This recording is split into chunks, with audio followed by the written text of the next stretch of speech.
Nós temos estudado essas mulheres da Bíblia num contexto cultural, social, geográfico, apontando para uma visão tipológica e até escatológica, trazendo também a visão contemporânea, a realidade para os dias de hoje. Como temos vivido, temos nos assemelhado aos testemunhos dessas mulheres extraordinárias que a Bíblia registra? Então, por isso estamos aqui hoje para meditar em mais uma delas nessa série Mulheres da Bíblia. Vamos então abrir a palavra? Está registrado no primeiro livro de Reis. 1 Reis, capítulo 17 e o versículo 9. Você que tem Bíblia pode marcar esse versículo aí, para que depois você possa meditar melhor no texto todo. Vou ler apenas o versículo 9. Levanta-te e vai para Sarepta, que significa lugar de fundição, que pertence a Sidom, e habita ali. Eis que ali ordenei uma mulher viúva que te sustente. Amém? Glória a Deus. Essa palavra da mulher chamada, ou seja, ela não tem nome, mas a viúva de Sarepta. Uma viúva que estava criando o seu filho sozinha. Quando é que ela aparece? No momento em que o profeta Elias estava vivendo em uma geração com o povo de Israel que estavam distantes de Deus, estavam com muita idolatria, colocando deuses no lugar do Todo-Poderoso, do Deus Criador dos céus e da terra. Deuses com D minúsculo. Então eles tinham se afastado de Deus. E nesse momento, Elias profetiza contra o rei Acabe, um rei que estava fazendo tudo para desagradar a Deus, longe de Deus. E o povo estava sofrendo, a nação de Israel estava sofrendo. Então Elias profetiza: segundo a minha palavra, não choverá, não vai cair chuva por 3 anos e meio. E assim o homem de Deus falou e o Senhor cumpriu a sua palavra. Não choveu. Só que quando começa a haver aquela escassez de alimentos por falta da chuva, Elias precisa fugir e ele vai para o ribeiro de Querite. Ali ele é tratado por corvos, que Deus os ordena que trate de Elias ali, e ele toma água ali do ribeiro de Querite. Quando o ribeiro cessa a água por falta da chuva, então Deus novamente ordena a Elias que vá para outro lugar. Então dessa vez para a cidade de Sarepta.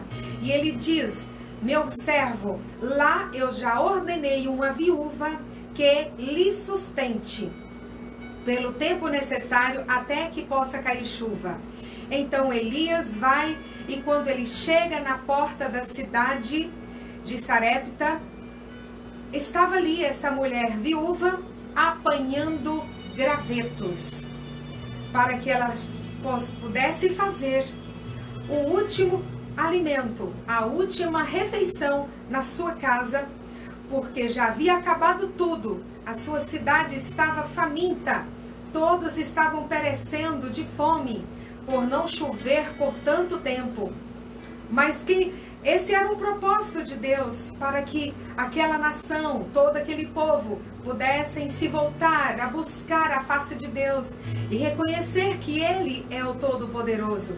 Mas mesmo assim o povo não buscava Deus. Pelo contrário, Acabe quis matar Elias, por isso ele teve que ir para um outro lugar que Deus preparou para que ele passasse até o final daquela temporada sem chuva, aqueles anos que ele profetizou. Quando ele chega ali, que vê aquela mulher apanhando gravetos, ele diz: mulher, quem sabe a sua casa é por ali, bem na periferia, né, da cidade, porque ela estava em uma extrema pobreza. Então ele pede àquela mulher viúva: mulher, dá-me de beber. Ele tinha sede. Quem sabe ele chega ali porque não tinha mais água no ribeiro de Querite. Então ele chega com sede, primeira coisa que ele pede, água. E ela prontamente já tinha sido ordenada pelo Espírito de Deus dentro do seu coração que ela precisava socorrer alguém. Então ela entende isso e acolhe ele e vai em busca da água. Enquanto ela estava indo, o profeta lhe chama e lhe dá um outro pedido, acrescenta um outro pedido: mulher, traga-me também um bocado de pão para que eu possa comer. Então, neste momento, essa mulher apresenta a sua triste realidade. Ela responde: ah, meu Senhor, eu só tenho um punhado de farinha, um pouquinho de farinha e um pouquinho de azeite na minha botija. É muito pouco o que tenho. E o que tenho eu farei para mim e para o meu filho, porque sou uma viúva. Farei para nós, para que comamos e morramos, porque a escassez chegou em nossa cidade e não tem alimento. Então, o homem de Deus, nesse momento, ao ver a realidade daquela viúva, ele, quem sabe, se lembra da lei que existia naquela época em relação às viúvas. E até mesmo nos dias de hoje nós sabemos que existe, a palavra do Senhor é bem clara quanto à lei de cuidarmos das viúvas e dos órfãos. E Jesus também ressaltou sobre isso. Quem sabe naquele momento ele cai na realidade e pensa: mas somos nós que temos que cuidar das viúvas e não a viúva cuidar das pessoas. Mas ele não hesita. Imediatamente, sem nenhum questionamento, ele ouve a mulher dizer que só tinha um punhado de farinha e um pouquinho de azeite. Então ele diz: então, mulher, vá e faça um pequeno bolo para mim primeiro. Um pequeno bolo primeiro para mim. Depois farás para ti e para teu filho. Veja que essa mulher agora está diante de uma situação que ela precisava crer e tomar a atitude correta. Que atitude seria? De obediência ou de resistência? Se ela resistisse e fizesse para si primeiro e para seu filho, ela não passaria na provação, naquela palavra em que o profeta de Deus, o homem de Deus, ordenara. Então ela decide, toma atitude, sim, de obedecer a sua voz. Então ela vai prontamente e faz primeiro para o profeta Elias. Isso me chama muito a atenção, a questão das primícias. Esse detalhe de primeiro para mim, quando o profeta diz, representa as primícias. Primeiro é para o Senhor. Olha o quanto isso é precioso, as dízimas, as nossas ofertas. Primeiro é para o Senhor. É como prova de gratidão e de fé que estamos crendo inteiramente que Deus é provedor e que Ele não vai deixar faltar nada. Quantas pessoas nos dias de hoje, elas dizem: eu não vou entregar os dízimos porque eu ganho muito pouco. Mas o Senhor está nos dizendo: fostes fiel no pouco, sobre o muito te colocarei.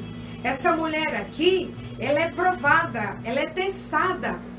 E ela então é aprovada porque ela decide obedecer. A sua atitude é de obediência. Então ela vai e faz primeiro para o profeta, para o homem de Deus.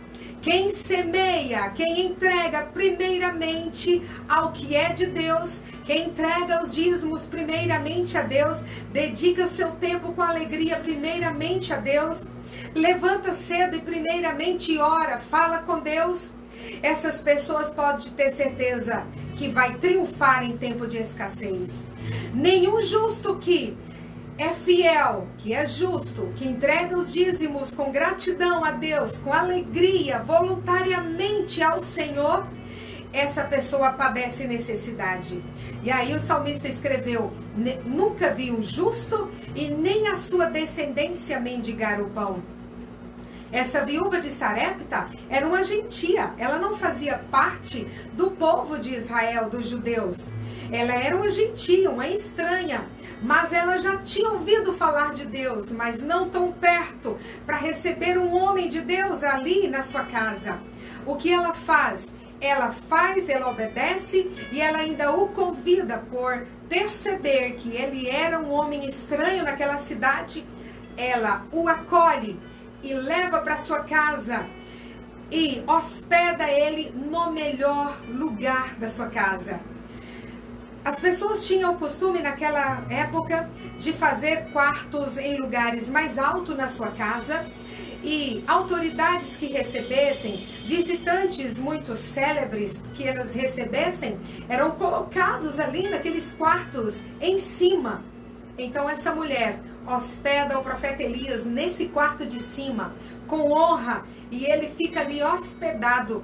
E ela começa então a perceber que depois de fazer para ele o bolo, entrega a oferta ali para ele na sua mão, ela leva com sua mão, entrega para ele, ela volta para fazer para o seu filho e para ela. Amados, que coisa extraordinária.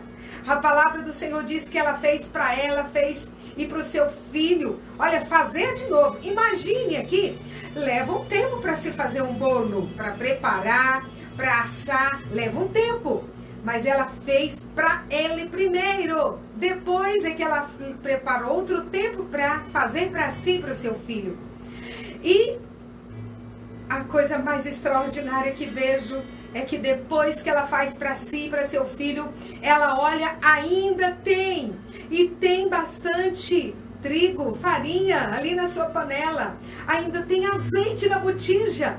E ela começa a fazer de manhã, à tarde, almoço, jantar. E sempre tinha e nunca falta. A palavra do Senhor diz que nunca faltou da sua panela a farinha e o azeite da sua botija, até que choveu chuva sobre a terra. Que Deus extraordinário, que coisa maravilhosa é quando nós nos colocamos na obediência e em honrar a Deus, em agradar primeiro a Deus. Essa mulher, com essa atitude de honrar a Deus, colocando Ele na sua casa, no melhor lugar, ela honra a Deus, ela honra o profeta, mas ela está honrando a Deus. E nós, mulheres de Deus, homens, o que temos feito para honrar o nosso Deus nos nossos dias? Essa palavra está falando aos nossos corações, que possamos ter um coração grato de sermos fiéis com as nossas ofertas, com os nossos dízimos, mas muito mais que isso, Deus quer habitar no melhor lugar da nossa casa. O melhor lugar da nossa casa nós temos reservado para quem? Quem que mora nessa casa? Quando nós abrimos o nosso coração e dizemos: venha, Senhor Jesus, morar no meu coração. Eu confesso que o Senhor é Deus Todo-Poderoso, que morreu na cruz do Calvário por mim. Venha morar em mim, venha fazer diferença na minha vida. Essa é a maior honra que nós podemos dar ao nosso Senhor Jesus, ao nosso Deus, que representa aqui uma tipologia. Elias aqui é uma tipologia do nosso Senhor Jesus, que é o profeta perfeito. Glória a Deus por essa palavra. Amados, mas o que me impressiona também é que os tempos se passaram, o alimento não faltava, e essa mulher começa a ouvir a palavra de Deus através do profeta Elias. E ela começa a conhecer mais de Deus através do profeta Elias. Com o passar do tempo, algo veio ali acontecer. Talvez mais uma provação que Deus permitiu a essa viúva de Sarepta passar. Porque alimento já não faltava. O homem de Deus estava ali na sua casa, lhe trazendo conforto, segurança, de que não haveria de faltar mais alimento na sua casa. Então, veio a provação da enfermidade. O seu filho ficou enfermo e adoeceu de forma tão grave que veio a falecer. Essa mulher se coloca num momento de tristeza tão profunda, de uma dor muito profunda pela falta do seu filho, que ela, em desespero, começa então a dizer palavras que talvez nem deveriam. Ela acusa ao profeta Elias da culpa da morte do seu filho. Quem sabe no seu desespero de mãe, de que ela já havia passado por uma dor de morte por causa que o seu esposo já havia falecido. Então agora mais uma vez a morte entra na sua casa e o seu filho. Então ela chega no profeta Elias e: homem de Deus, o que tenho eu contigo? Vieste a mim para trazer a memória do meu passado. Sabe o que isso estava ali exprimindo? É que ela estava se lembrando que o seu passado não tenha sido um passado tão certo, mas quem sabe um passado tortuoso, um passado de pecado, um passado que desagradou muito ao Todo-Poderoso. E como ela ali já estava sabendo que existia Deus, pelo testemunho do profeta de Deus que estava ali na sua casa, pela palavra que estava ali na sua casa, então ela chega para ele e diz: trouxe a minha consciência. Ela chega a pensar que o homem que tem intimidade com Deus, nada fica oculto aos seus olhos espirituais. Então ela entendia que ele sabia, Deus havia revelado a ele pecado de sua mocidade, quem sabe. Então, com essas palavras, ela diz: o Senhor traz a memória do meu passado, do meu pecado.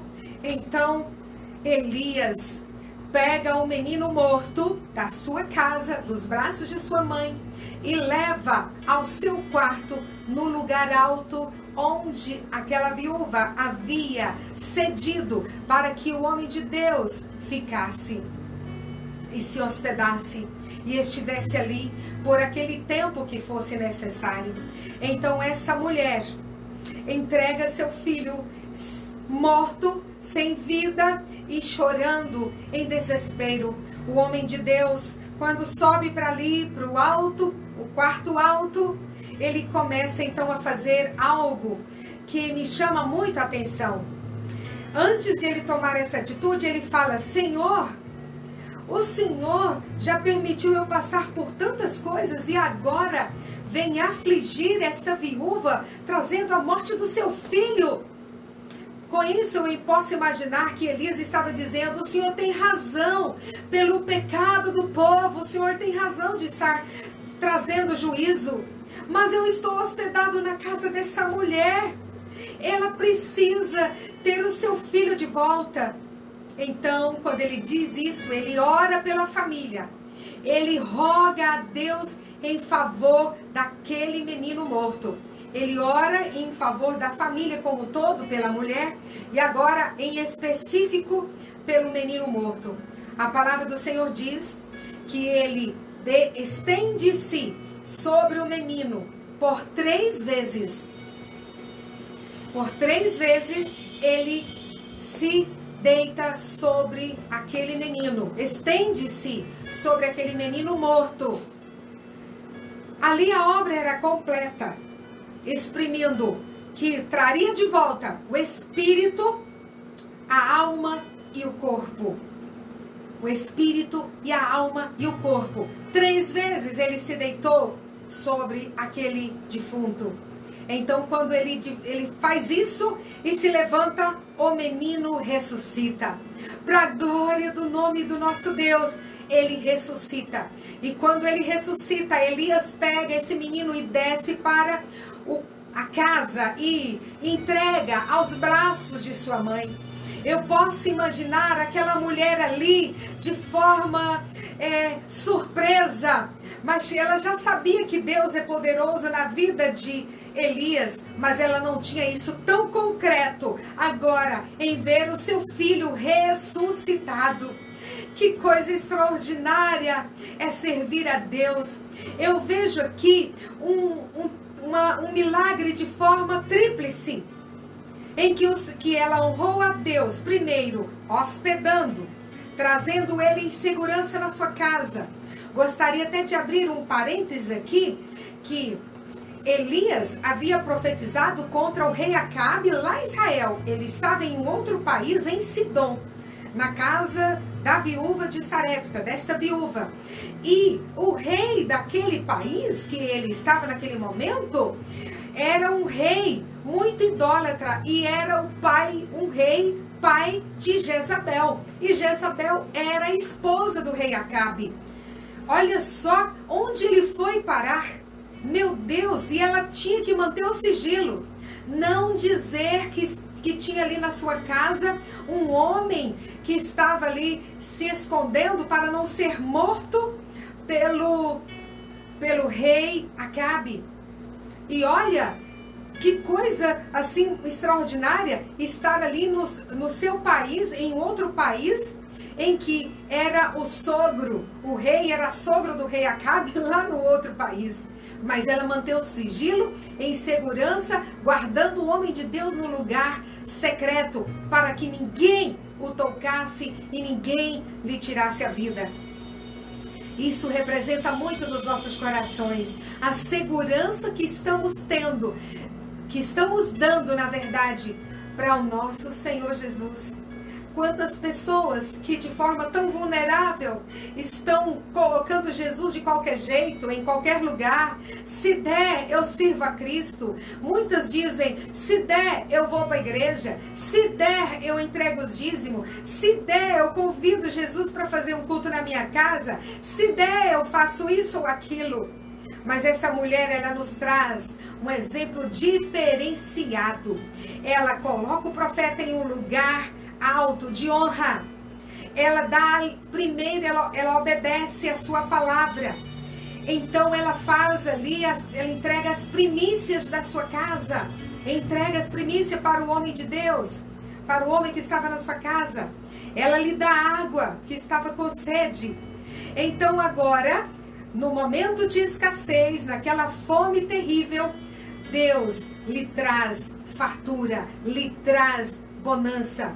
Quem semeia, quem obedece, quem dizima em tempo de provação, em tempo de crise, prospera em tempo de sequidão, prospera em tempo de crise. A viúva de Sarepta provou amor, obediência e honra ao nosso Deus, honrando ali o profeta. Então ela recebe galardão, ela recebe recompensa. Pelas bênçãos que vinham ao profeta, também ela usufruía dessas bênçãos. Mas o que me chama a atenção é dessa tríplice honra, recompensa que ela desfruta. Ela desfruta da provisão em tempo de crise. Ela desfruta de vida, ressurreição do seu filho que havia morto, havia adoecido e morrido. Então ela desfruta de ressurreição em carne. O seu filho ressuscitou em carne. Estava vivo ali agora, junto da sua mãe. Oh, glória a Deus! E a outra que eu posso aqui dizer que essa é a maior desse tripé, eu posso dizer que é a maior, foi o milagre dela conhecer e professar o Deus Todo-Poderoso. Ela diz, agora eu sei que o Deus de Elias é verdadeiro e que a palavra de Deus na boca deste homem é real, é verdadeira. Oh, que maravilha é quando nós entendemos que uma pessoa entende, os seus olhos espirituais são abertos e ela professa com seus lábios que crê que Deus é poderoso, que é real, que é verdadeiro e que Ele é misericordioso, que Ele é o único que pode nos levar para a eternidade, e a eternidade com vida, eternidade de paz, é esse o maior milagre que eu posso considerar nesse testemunho dessa viúva de Sarepta. É a sua confissão pelo Deus Todo-Poderoso. Imagine uma mulher gentia que não tinha possibilidades de ser alcançada, mas Deus opera onde não há possibilidades para o homem. Muitas viúvas tiveram em seu tempo, em sua geração, mas esta, ela é destacada como a viúva. Não é uma viúva de Sarepta, é a viúva de Sarepta, por seu coração desejoso de conhecer mais a Deus, por seu coração voluntário de abençoar e acolher as pessoas, por seu coração de obediência e obedecer à palavra do homem de Deus. Isso nos traz muito aos dias de hoje. Quantos sacerdotes, pastores, homens de Deus, que Deus tem colocado em nossas vidas e às vezes temos desprezado a essa autoridade em nossas vidas. Não façamos isto, mas que possamos reconhecer a autoridade eclesiástica que Deus tenha levantado sobre as nossas vidas, que oram, intercedem por nossas vidas. E a palavra diz lá em Hebreus que eles oram e intercedem como e velam pelas nossas almas, porque oram por nossas vidas. Assim essa mulher fez em prol do seu lar e daquele homem de Deus. Mas esse homem, olha, interessante que ele estava hospedado, mas jamais ali exprime algum ato de relacionamento íntimo dele com ela, jamais. Era um homem de Deus, de sinceridade, de bom testemunho, e que ela mesma profetiza: eu vejo que esse homem é um homem de Deus, um homem de testemunho, e que a sua palavra, a palavra de Deus na sua boca é verdadeira. Glória a Deus. Assim também possa ser o testemunho de nós, mulheres, de estarmos cada dia com sabedoria agindo no nosso lar, acolhendo e recebendo e trazendo um lugar especial para que o nosso Deus tenha todos os dias na nossa vida, no nosso coração, na nossa casa, na nossa sala, no nosso quarto, na nossa cozinha, em todos os lugares, que Deus possa estar presente. Onde quer que formos, estar cantando louvores ao Senhor, estamos orando, estamos falando com Deus. Quantas vezes nós estamos preparando alguma comida e sentimos a presença de Deus e começamos a chorar e começamos a alegrar, e o Espírito Santo nos enche, nos renova e nos fortalece. É porque Deus está morando nessa casa e na nossa família Ele reina. Que Ele possa reinar na tua vida, na tua família, mulher de Deus.